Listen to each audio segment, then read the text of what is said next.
예수를 깊이 생각하라라는 제목으로 하나님 말씀 증거하도록 하겠습니다. 오늘 11절을 보면은 출애굽의 백성이 가나안에 들어가지 못하고 광야에서 다 죽었습니다. 여호수아와 갈렙 빼놓고. 이유가 뭐냐? 이렇게 얘기합니다. 내 안식에 들어가지 못했다, 이렇게 표현합니다. 그러니까 가나안에 들어가지 못한 것을 안식에 들어가지 못했다. 우리 11절 다 같이 읽겠습니다. 시작. 내가 노하여 맹세한 바와 같이 그들은 내 안식에 들어오지 못하리라 하였느니라. 그러니까 가나안에 들어가지 못한 것, 그것을 안식하지 못했다라고 설명을 합니다. 그러니까 안식에 대해서 여러 가지 정의가 있는데 그 중에 하나가 뭐냐? 완성이라는 뜻이 있습니다. 완성. 뭐가 완성됐다? 그럼 안식한다. 완주했다? 그럼 안식했다? 그런 뜻입니다. 창세기를 보면은 6일 동안 하나님께서 천지를 창조하셨죠. 그러고 난 다음에 다 마쳤습니다. 완성된 거잖아요. 그러고 난 다음에 안식하셨다. 그래서 완성, 완주, 그런 의미가 있습니다. 우리 믿음도 완성이 된다는 게 뭐예요? 최종 승리할 때까지, 또는 뭐 끝까지, 뭐 이런 의미가 있죠. 그게 안식이란 뜻이에요. 그래서 믿음의 완주, 그게 안식하는 믿음이다, 이렇게 말할 수 있다라는 것입니다. 사도 바울도 마지막 쓴 서신이 디모데 후서잖아요. 거기 디모데후서 4장 7절 8절에 유언과 같은 말씀이 있죠. 내가 선한 싸움을 싸우고 인생을 살았다는 거죠. 그다음에 달려갈 길을 마치고 믿음을 지켰으니, 느낌이 뭐예요? 완주했다, 그런 뜻이죠. 그래서 이제 나를 위해서 의의 멸관이 예비되었다, 이제 안식으로 들어간다, 그러니까 완성됐다, 뭐 그런 뜻이라는 것입니다. 예수님이 안식일의 주인이다, 이런 이런 표현이 있죠. 그게 무슨 뜻이에요? 우리가 안식한다는 게 이런 의미라고요. 월요일부터, 그러니까 6일 동안 열심히 일을 해도 우리 인간이 완성할 수 있습니까, 없습니까? 못하죠. 아니, 밤에 잘 때도 오늘 하루 다 완성했어, 그러고 자는 사람이 누가 있어요? 항상 불안전하다고요. 그럴 때 안식이 뭐예요? 내가 충성을 다하고 난 다음에 하나님께 맡기는 거라고. 그러면 누가 완성시켜 주세요? 하나님께서 완성시켜 주시고, 안식일의 주인 되신 예수님이 완성시켜 주신다. 이게 안식일에 대한 믿음이에요. 완성은 나한테 있는 게 아니라 하나님이 완성시켜 주신다. 그래서 이 땅을 살아갈 때 우리가 거룩해지는 것을 성화라 그러고, 아무리 성화가 있다 할지라도 하나님이 원하시는 수준에 갈 수 없잖아요. 죽고 난 다음에 하나님 천국에 올라갈 때 예수 그리스도의 능력으로 말미암아 우리가 영화롭게 된다. 완성이라는 뜻이에요. 완성. 그래서 안식은 완성이라는 의미로 볼 수 있다는 것입니다. 그러니까 여기서 말하는 건 뭐예요? 지금 핍박당하고 어려움 당하고 있잖아요. 박해로 인해서 막 넘어지고 있는 사람. 그래서 이들이 믿음의 완주를 못할 거 아니에요? 막 배신하고 떠나가고 그럴 거 아닙니까? 그럴 때 그들에게 격려하는 거죠. 믿음의 완주를 해야 된다. 너희 조상들 같이 광야에서 믿음 저버리고 다 죽는 인생 되지 말고 끝까지 완주해서 안식에 들어가는 인생이 돼야 된다. 믿음의 완주를 하라. 그게 오늘 핵심입니다. 그럼 믿음의 완주를 하기 위해서 필요한 게 뭐냐 하면은 1절이죠. 예수를 깊이 생각하는 거. 우리 2장에도 살폈죠. 떠내려가는 믿음이 있다 그랬죠. 밧줄로 대충 묶어놓은 거.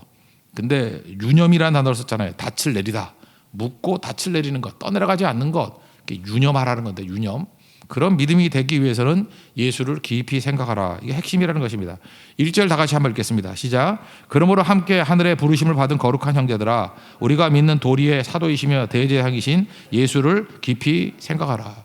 우리가 어려움과 고난을 당하게 되면은 상황을 묵상할 가능성이 큽니다. 왜? 어려움을 묵상하잖아요. 왜 이렇게 어렵지? 이게 문제가 이렇게 크지? 뭐 질병이 있으면 질병을 묵상하고, 뭐 이렇게 고난이 오면 고난을 묵상하고. 근데 상황을 묵상하면은 절망에 빠지게 되고 좌절에 빠지게 된다는 것입니다. 우리 경험에서 알잖아요. 상황을 묵상하면 안 되는데 잠깐 상황을 묵상한다고. 근데 이게 뭐라고 얘기를 해요? 상황이 아니라 예수를 묵상하라. 그러면은 이길 수 있다라는 거예요. 여기에 히브리서에만 나오는 독특한 표현이 예수님이 대제사장이다, 이런 표현은 딴 데는 없어요. 물론 요한복음 17장이 대제사장의 기도, 이렇게 별명은 붙여 있지만 그 자체에 제사장이라는 표현은 없거든요. 근데 예수님이 대제사장이다 그럴 때 그 제사장이라는 단어의 의미를 좀 이해했으면 좋겠어요. 이게 아르케레아라는 단어인데, 대제사장 그러면 이게 원뜻은 다리를 놓는다, 그런 뜻이에요. 교량을 놓는다. 그러니까 예수를 깊이 묵상하면 예수님은 제사장이기 때문에 대제사장이 하는 일이 뭐예요? 다리를 놓는 거라고요. 다리를 놓는 게 뭐예요? 넘어간다는 거죠. 넘어간다. 이렇게 계곡과 계곡 사이에 굉장히 깊어가지고 못 넘어가는데, 다리가 있으면 넘어가잖아요. 그지? 강이 있으면 넘어가기 힘든데 다리가 있으면 넘어가잖아요. 그러니까 거의 6월절 개념하고 똑같습니다. 패스오버. 예수님이 제사장이기 때문에 예수님을 깊이 묵상하면은 상황에 매몰되는 게 아니라 넘어갈 수 있다라는 거예요. 여러분 인생 가운데 지금도 뭐 이런 환난과 고통, 또는 뭐 질병 가운데 놓여 있는 분들 계십니까? 그거 넘어갈 수 있는 길, 예수를 깊이 묵상하면 넘어갈 수 있다. 이런 뉘앙스가 분명히 숨겨져 있다는 것입니다. 예수님이 제사장이기 때문에. 여러분들 우리 삶의 모든 난관들을 뛰어넘을 수 있는 우리 하나님의 거룩한 종 되기를 바랍니다. 그러고 난 다음에 지금 율법주의자들이 얘기하는 게 뭐예요? 유대교에서 넘어온 사람들이 히브리서의 주인공이라고 그랬잖아요. 유대교를 믿다가 크리스찬이 된 사람들. 그러니까 이들에게 맨날 그 율법주의자들이 하는 얘기들이 유대교에서 하는 얘기들이 들릴 거 아니에요. 모세가 최고다. 근데 여기서 나오는 게 뭐예요? 모세보다 더 뛰어난 선지자가 예수님이다. 선지자보다 뛰어나신 예수님. 그게 주제가 있다 그래 첫 번째. 그래서 모세하고 비교를 하는 것입니다. 모세를 존경하냐? 야, 그렇게 말한다면 예수님을 더 존경해야 돼. 그러면서 얘기를 하기를 뭐라고 얘기하느냐? 모세는 그 집을 짓는 집이라 그러면 모세는 율법받아 집을 줬다 그러면 그 예수님께서는 창조주 되시니까 집을 지으신 분이야. 그 또 하나 비교가 뭐냐 하면은 모세는 종으로서 신실했지만 충성했지만 예수님은 아들로서 신실하고 충성한 거야. 그러니까 급이 달라. 뭐 이런 설명을 쭉 하고 있습니다. 그러니까 무슨 얘기예요? 예수로 나는 죽고 예수로 살면 예수를 깊이 묵상하면은 모세 정도의 수준에서 끝나는 게 아니라 모든 상황과 어려움들을 뛰어넘을 수 있는 승리의 인생이 될 수 있다. 그걸 말하고 있습니다. 이거 한번 읽어보죠. 2절부터 6절까지 한번 쭉 읽어보겠습니다. 시작. 그는 자기를 세우신 이에게 신실하시기를 모세가 하나님의 온 집에서 한 것과 같이 하셨으니 그는 모세보다 더욱 영광을 받을 만한 것이 마치 집 지은 자가 그 집보다 더욱 존귀함 같으니라. 집마다 지은 이가 있으니 만물을 지으신 이는 하나님이시라. 또한 모세는 장래에 말할 것을 증언하기 위하여 하나님의 온 집에서 종으로서 신실하였고 그리스도는 하나님의 집을 맡은 아들로서 그와 같이 하였으니 우리가 소망의 확신과 자랑을 끝까지 굳게 잡고 있으면 우리는 그의 집이라. 그러니까 예수님만 깊이 묵상하고 예수님만 깊이 붙잡고 나아가면 우리도 그의 집이 된다. 그런 뜻이죠. 여기 집이라는 게 오이코스라는 단어인데 그 영어도 보면은 집이 하우스라는 개념, 건물로서의 집이 있고 집 그러면은 우리 집에 올래 그러면 이렇게 패밀리라는 의미도 있죠. 가족들이라는 의미. 여기서 오이코스는 가족이라는 의미가 더 강합니다. 가족. 그러니까 예수님이 가족을 만드신 분이에요. 형제라는 거죠. 우리가 다 형제 자매들. 그래서 우리가 예수님 잘 붙들면 예수님의 권속이 된다. 옛날에 그렇게 표현했는데 예수님의 가족이 될 수 있다. 그렇게 설명하고 있다는 것입니다. 그러므로 오늘 핵심이 이거예요. 1절부터 6절까지는 질병과 환난과 고통, 넘을 수 없는 것들, 우리 인간의 힘으로 넘을 수 없는 것들이 꽉 막혀 있지 않느냐. 지금 히브리서의 독자들이 그랬다고요. 환난과 박해 때문에 너무너무 힘든 거예요. 그런데 예수를 깊이 묵상하면 그 환난을 넘어갈 수 있는 다리가 되신다는 거예요. 질병을 넘어갈 수 있는 다리가 되신다는 거예요. 고난을 넘어갈 수 있는 다리가 되신다는 것입니다. 상황 묵상하는 게 아니라 예수를 깊이 묵상할 수 있는 믿음의 종 되시기를 축원합니다. 그래서 다 넘어가십시오. 우리 넘어가는 것을 체험하는 믿음의 종 되기를 축원합니다. 그러면 그 다음 얘기는 요 얘기를 이제 부연 설명하는 것들이 쭉 나온다고요. 그럼 예수님을 깊이 생각하면은 다 넘어갈 수 있는데 이제 발레를 드는 거예요. 발레를 드. 그럼 예수님을 깊이 생각하지 않고 예수님을 떠나면 떠난다는 게 뭐죠? 분리죠, 분리. 그 성경은 분리를 왜 분리되죠? 불신 때문에, 믿음이 없기 때문에. 그래서 믿음이 없는 게 뭐예요? 요한복음에 나오잖아요. 그게 죄라니까요. 죄는 믿지 않는 게 죄예요. 불신이 분리를 낳는 거고 그게 죄라고요. 불신이 죄라고요. 그러면 결국 어떻게 됩니까? 죽음이라고요. 죽음. 그래서 성경에서 말하는 죽음은 분리되는 거예요. 분리되는 거. 그러니까 예수님 떠나서 분리되면은 죽음을 맛보게 된다. 그런 뜻입니다. 그 죽음을 맛보게 되면 나타나는 현상이 뭐냐? 오늘 이제 두 가지로 설명하고 있는데 히브리서 3장에서는 첫째는 불안감이 온다는 거예요. 여러분들 지금 불안감이 오지 않습니까? 불안의 극치 중에 하나가 뭐 요즘에 불안증 그런 것도 많잖아요. 뭐 공황장애 이런 것들 다 그 불안한 거 아니에요? 이게 왜 불안해지죠? 이 근원을 떠나게 되면 이렇게 불안해진다는 것입니다.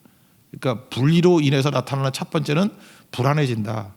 우리 12절 먼저 넘어가서 한번 먼저 읽겠습니다. 12절 읽겠습니다. 시작. 형제들아 너희는 삼가 혹 너희 중에 누가 믿지 아니하는 악한 마음을 품고 살아계신 하나님에게서 떨어질까 조심할 것이요. 그러니까 이게 분리되면은 조심해야 된다는 거예요. 이게 불안증이 온다는 거예요. 요한복음 15장에도 보면은 포도나무 가지 비유를 얘기를 하면서 5절 6절에 이렇게 나를 떠나서 너희가 아무것도 할 수 없다.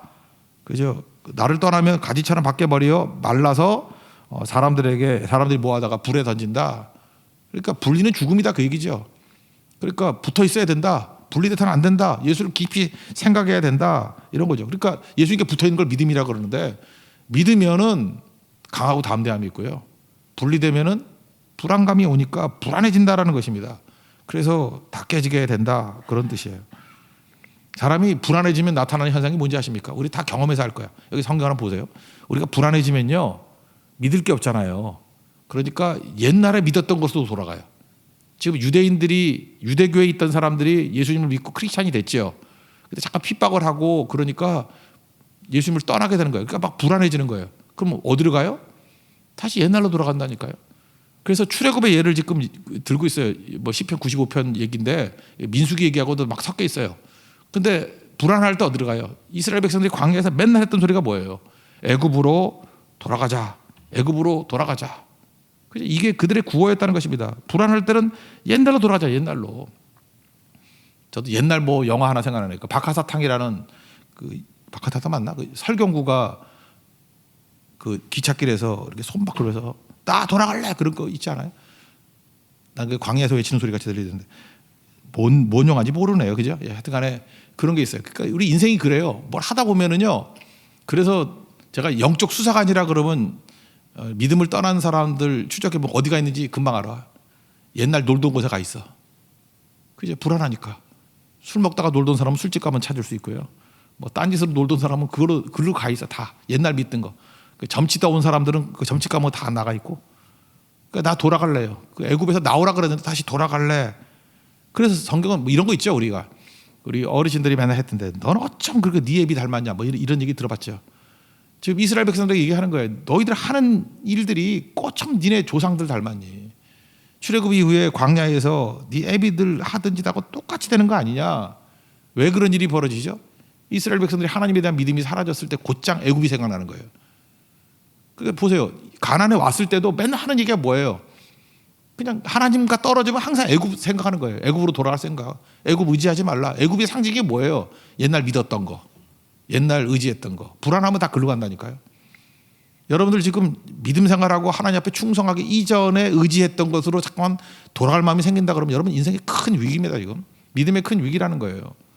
이게 왜 그런 일이 뭐냐? 불안 때문에 그래요. 불안 때문에. 그러니까 아무것도 안 되는 거죠. 요즘에 아이들도 문제가 있는 것 같아요. 부모들이 믿음 교육을 잘 시켜야 되는데 아이들이 믿음의 전수가 되지 않으니까 그런 거 아십니까? 부모가 불안하면 애들에게도 불안증이 전염이 돼요. 그래서 그 중에 하나가 뭐냐면 불안의 뿌리는 분리불안이에요. 그냥 붙어서 얘기해도 돼요. 왜 불안해요? 분리됐기 때문에. 분리불안이에요. 그래서 아이들이 엄마한테 안 떨어지려고 그래요. 엄마가 좋아서 그러는 줄 알아요? 아니에요. 분리불안이에요. 그러니까 믿음이 없기 때문에 그래요. 하나님을 믿는 믿음이 생기면은 떠날 수 있거든요. 아브라함이 갈대아우를 떠날 수 있었던 이유가 뭐예요? 아버지 집과 본토 친척 아비 집을 떠날 수 있는 이유가 뭐예요? 믿었기 때문에. 함께 하신 하나님을 믿었기 때문에 앞으로 전진할 수 있었다고. 나아갈 수 있었다고. 근데 전진 못하고 광야에서 죽었던 사람은 뭐예요? 돌아가려는 생각이죠. 분리불안. 애국가의 분리를 불안해하는 거예요. 그러니까 엄마하고도 또 이렇게 분리불안 때문에 유치원 못 가는 애들 요즘 너무 많아요. 학교 안 간다는 애들 너무 많아요. 그래서 부모들이 막 괴로워하면서 기도하고 그러는 경우들이 있거든요. 그 왜 그런 일이 있냐? 부모들 한번 생각해보세요. 나한테는 그게 없나? 자기의 불신이 애들에게 전수된 거예요. 그대로. 그러니까 어렸을 때부터도 믿는 믿음이 생겨야 돼. 예수님을 깊이 생각하는 믿음. 그러면 기꺼이 세상을 향해서 나아갈 수 있는 힘이 생기게 된다는 것입니다. 그러니까 광야에서 했던 일이 뭐예요? 전진 아니면 방황이죠. 방황이 뭐예요? 분리불안이라니까요. 그래서 아무것도 못하더라. 너희는 어쩜 그렇게 조상들과 똑같냐. 예수님 떠나면은 분리불안증 때문에 아무것도 못한다. 광야에서 여호수아 갈렙 빼놓고 다 죽었듯이 어쩜 네 애비를 이렇게 꼭 빼닮았니? 라고 하는 거예요. 그러니까 무슨 얘기예요? 분리는 불안을 가져오기 때문에 이 불안증을 이길 수 있는 방법은 뭐죠? 예수님을 깊이 생각하고 예수님께 붙어있는 거. 예수님에 대한 믿음의 회복밖에 없다. 주님과 항상 동행하는 믿음의 길로 돌아와라. 그게 핵심이라는 것입니다. 그 7절부터 11절까지 내용입니다. 읽겠습니다. 시작. 그러므로 성령이 이르신 바와 같이 오늘 너희가 그의 음성을 듣거든 광야에서 시험하던 날에 거역하였던 것 같이 너희 마음을 완고하게 하지 말라. 거기서 너희 열자가 나를 시험하여 증험하고 40년 동안 나의 행사를 보았느니라. 그러므로 내가 이 세대에게 노하여 이르기를 그들이 항상 마음이 미혹되어 내 길을 알지 못하는도다 하였고 내가 노하여 맹세한 바와 같이 그들은 내 안식에 들어오지 못하리라 하였느니라. 믿으라 아니면 불안해진다. 믿으라 그러면 강하고 담대해진다. 오늘도 이 아침에 혹시 불안 가운데 놓여 있는 성도가 있다 그러면 그거는 주님을 떠난 증거입니다. 다시금 예수를 깊이 생각하고 예수님에 대한 믿음을 굳건히 붙들 수 있는 그러면 강하고 담대한 하나님의 성도로 거듭나게 될 것입니다. 여호수아의 길, 갈렙의 길을 걷는 믿음의 종 되기를 축원합니다. 또 한 가지는 뭐냐 하면은 예수님을 떠나면요, 이렇게 예수님을 깊이 생각하지 않고 떠나면 분리불안이 생기는 거와 또 하나는 분리 때문에 오는 게 뭐냐, 완고해진다는 거예요. 이게 12절부터 마지막까지 나오는 건데 완고는 뭐죠? 나를 믿는 거예요, 나를. 그러니까 애굽으로 가는 거는 옛날 가짜 비전을 믿는 거고 동시에 벌어지는 거예요. 또 하나는 완고해지는 거 뭐냐, 나를 믿는 거라고요. 완고는 나를 믿는 거, 믿음은 예수님을 믿는 거, 그런 일이 벌어진다는 것입니다. 근데 나를 믿으면 어떤 완고해지니까 특징이 뭐죠? 고집스럽다는 거거든요. 딱딱해지죠. 굳어진다고. 그래서 사람이 이렇게 경직이 돼버려요. 경직돼 버려서 막 이리 튀고 저리 튀고 무슨 얌체공 같이 된다고, 이렇게 어디로 갈지 모르는 인생이 된다라는 것입니다. 이게 참 무서운 거죠. 여러분, 그 나이 든다고 다 믿음이 좋아지는 거 아닙니다. 믿음이 있어야지 나이 들어도 이렇게 아름답게 되는 거지. 그래서 노추 그러잖아요. 늙으면서 추해질 수 있다고. 이게 동양 문화권하고 서양 문화권하고 아주 다른 건데, 한번 보세요. 출애굽할 때도 나이 든 사람은 다 죽었죠. 불순종했으니까, 완고했으니까. 그리고 여호수아, 갈렙, 그리고 새로운 세대들만, 신명기 세대들만 가나안에 들어갔죠. 이게 서양에도 나와가지고요, 우리 동양하고 다른 게 이거예요. 동양에는 나이 든 사람을 존경하거나 아름답게 묘사해요. 그래서 할머니가 돼도 삼신 할머니, 그래서 뭐 나쁜 거 아니에요. 좋은 뜻으로 얘기를 해. 그 이제 할아버지도 신선 같다 그래가지고 뭐 신선이, 젊은 신선이 있어요? 다 할아버지 신선이지, 그죠? 그래서 나이 들면 다 좋은 걸로 묘사를 합니다. 근데 서양 문화권을 보세요. 기독교 문화권이 돼서 그런지 모르지만 이 뿌리가 다 마귀는 다 마귀 할멈이야, 그죠? 우리 동양 문화권이나 우리나라 문화권은 귀신은 다 처녀야. 처녀 귀신, 총각 귀신 뭐 이래요. 할머니 귀신은 없어요. 할머니는 귀신이 돼도 귀여워. 그런 거 없어요. 그렇게 되는 거라고. 그러니까 잊지 말아야 될 게 뭐냐면, 나이 들면서 믿음 저버리면요, 이게 좀 무서운 존재 된다고. 깨진다고. 그래서 나는 오래 믿었다, 나는 나이가 들었다, 그게 믿음이 없으면요 완고해진다니까요. 그래서 고집불통, 영감탱이가 돼버린다고. 고집불통. 그러니까 이 완고함, 고집, 이건 왜 이런 일이 벌어지냐면 예수님을 깊이 생각하는 믿음이 없기 때문에. 불안 증세 또 하나, 믿을 건 나밖에 없어. 그래서 나를 믿는 거예요. 나를 믿으니까 어떤 일이 벌어져요? 나에 대해서 굉장히 예민하고 센서티브하게 된 거예요. 누가 나를 공격하려고 그러면 아주 과잉 반응을 하고요. 누가 나를 이렇게 흘겨본다 그러면은 내가 신이 돼버린 거거든요. 누가 나를 이렇게 함부로 대, 뭐 잠깐 이렇게 돼버린다고요. 이게 지금 완고해지는 특징이라는 것입니다. 그래서 이걸 깰 수 있는 방법이 뭐냐? 예수님께 가는 길이 하나가 있고, 또 하나는 예수님이 우리를 공동체로 부르셨다는 거예요. 공동체가 뭐예요? 우리 믿음이 열매를 맺게 만드는 길이라고. 공동체에 있다 보면은 자기를 부인하지 않고는 공동체 생활을 못 하잖아요. 그래서 공동체 생활을 통해서 자기를 완고함이 깨지는 유익이 있다는 거예요. 서로 권면해 주기 때문에. 그게 13절입니다. 13절 읽겠습니다. 시작.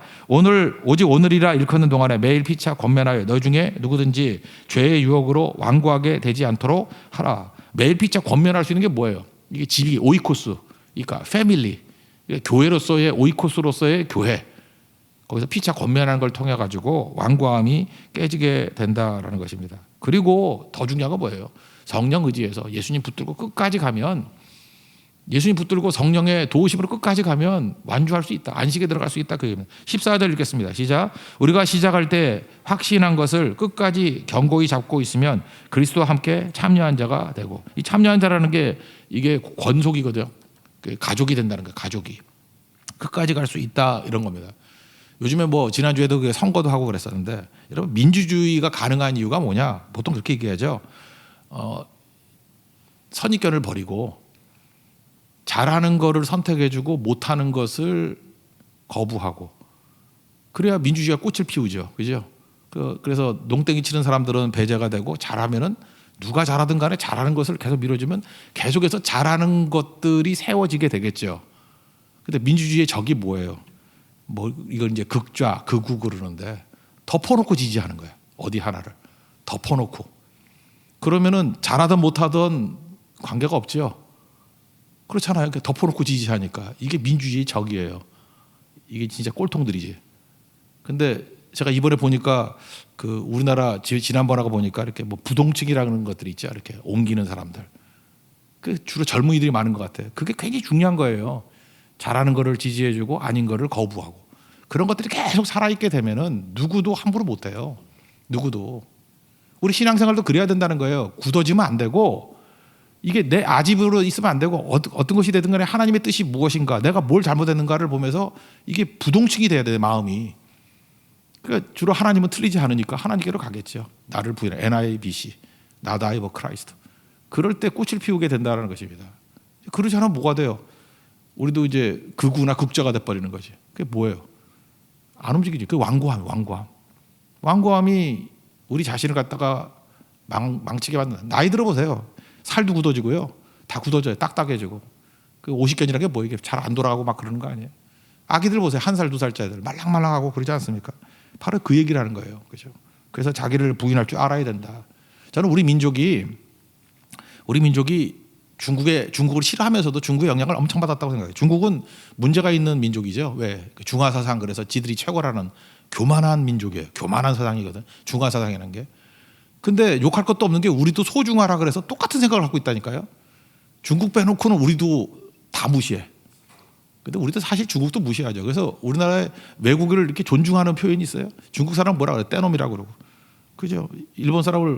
일본이 그렇게 잘 나갈 때도 외놈이라 그래서 쪽발이라 그래서 욕하는 거 우리밖에 없었어요. 미국도 존경 안 해요. 양키 놈들 그러고 다 놈이 붙어요. 다 놈이.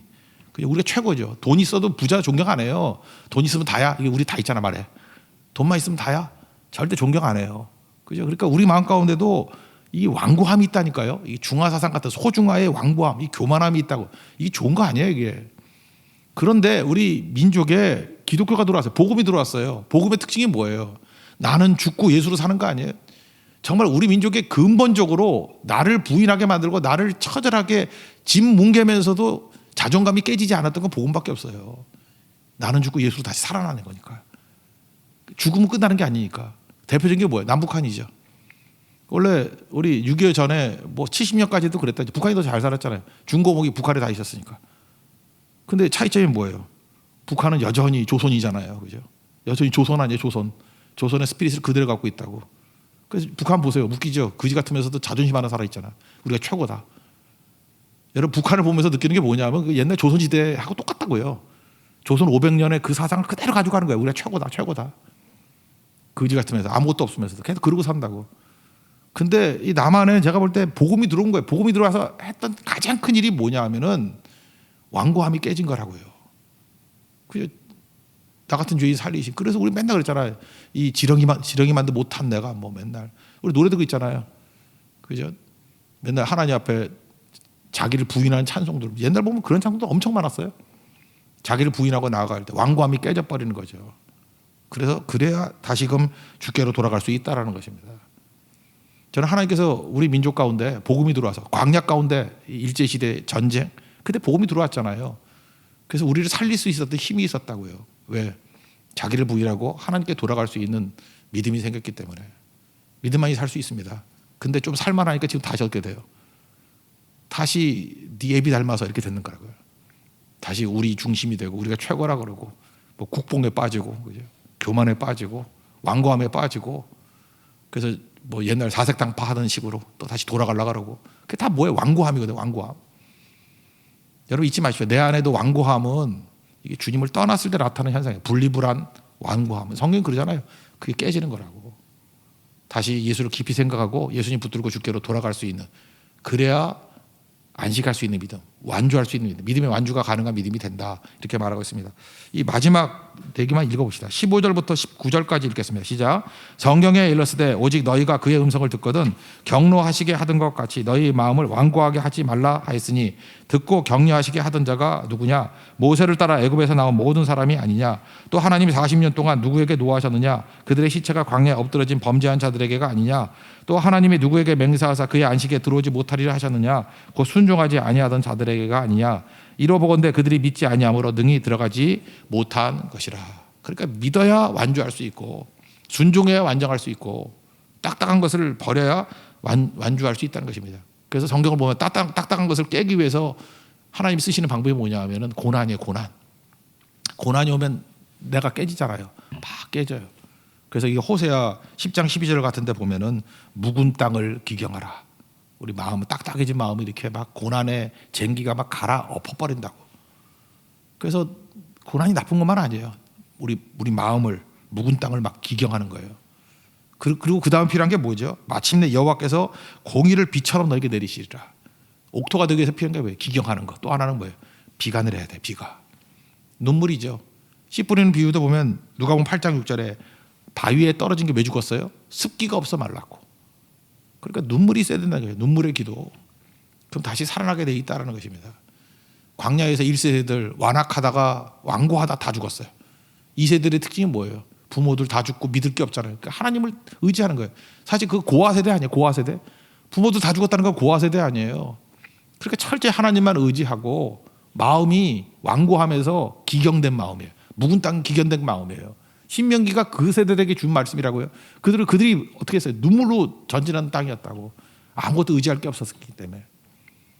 우리에게도 신명기 세대가 돼서 마음을 기경하고 철저히 눈물로 나아갈 수 있는, 그래서 예수를 깊이 생각함으로 말미암아 믿음의 완주가 있는 하나님의 거룩한 영 되기를 축원합니다. 자리에서 일어나겠습니다. 아무도 예배하지 않는 찬양하겠습니다.